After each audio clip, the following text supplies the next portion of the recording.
कहानी का आगाज तपते हुए सहरा से होता है, जहां सूरज की किरणें तलवारों की तरह छुपती हैं। मतायुस द स्कॉर्पियन किंग, जो अपनी फतह के नसीब में अंधा हो चुका है, अपनी अजीमुशान फौज को मौत के दहाने पर ले आता है।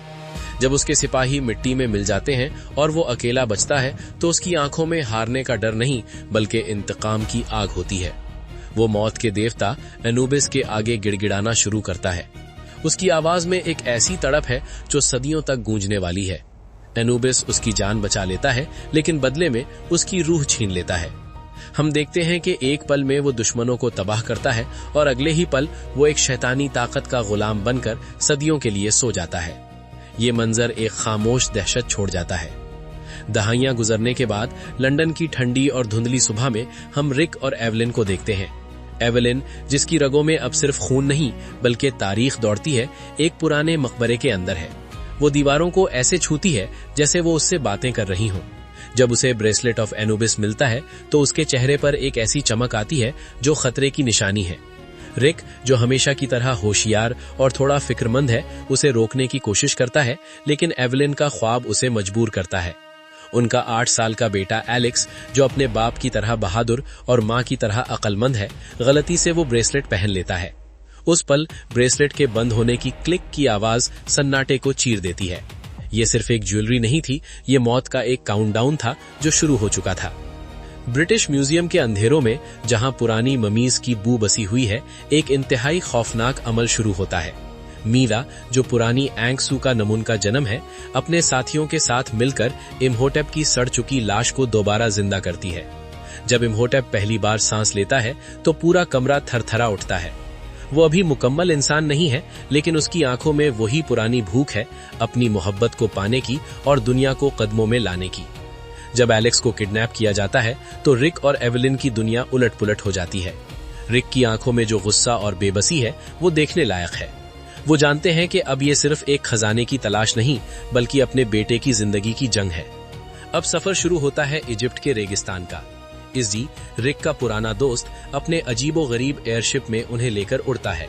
नीचे रेगिस्तान की रेत ऐसे लगती है जैसे सोने का दरिया हो, लेकिन उसके नीचे मौत छुपी है। एवलिन को रास्ते में पुरानी यादें, फ्लैशबैक्स आते हैं। वो देखती है कि वो पुराने जमाने में प्रिंसेस नेफरटीरी थी, जो फैरो की बेटी और ब्रेसलेट की असली मुहाफिज थी। ये एहसास उसे और मजबूत कर देता है। दूसरी तरफ एलेक्स दुश्मनों के दरमियान होने के बावजूद डरता नहीं है। वो रास्ते में मिट्टी के छोटे छोटे निशान बनाता जाता है, ये उम्मीद लिए कि उसके माँ बाप उसे ढूंढ लेंगे। हर पल में तनाव है, हर ढलता सूरज एलेक्स की मौत के करीब ले जा रहा है। जब ये लोग अहम शेर के हसीन लेकिन पुरस्रार जंगल में पहुंचते हैं तो मंजर बदल जाता है। यहाँ मम्मी पिग्मीज दरख्तों से ऐसे निकलते हैं जैसे कीड़े। ये सीन दहशत से भरा हुआ है।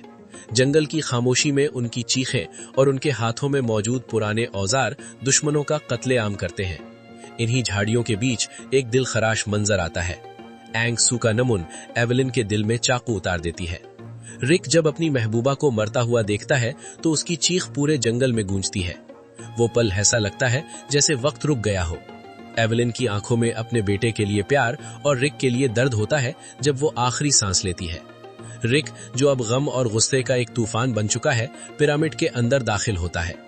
Alex book of the dead ढूंढकर अपनी मां को जिंदा करने की कोशिश करता है। उसकी मासूमियत और रोना देखकर पत्थर का दिल भी पिघल जाए। अंदर इम्होटेप और रिक का सामना होता है, लेकिन असली खतरा अभी बाकी है।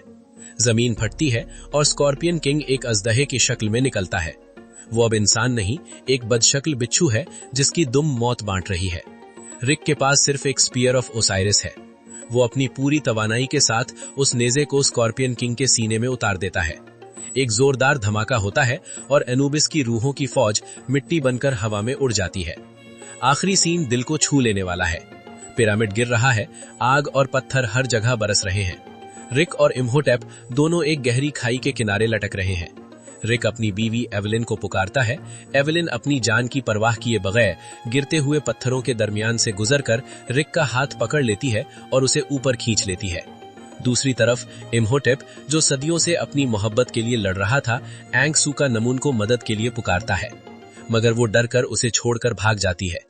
इम्होटेप की आंखों में जो दुख और ताज्जुब है, वो देखकर देखने वाले को उस पर तरस आता है।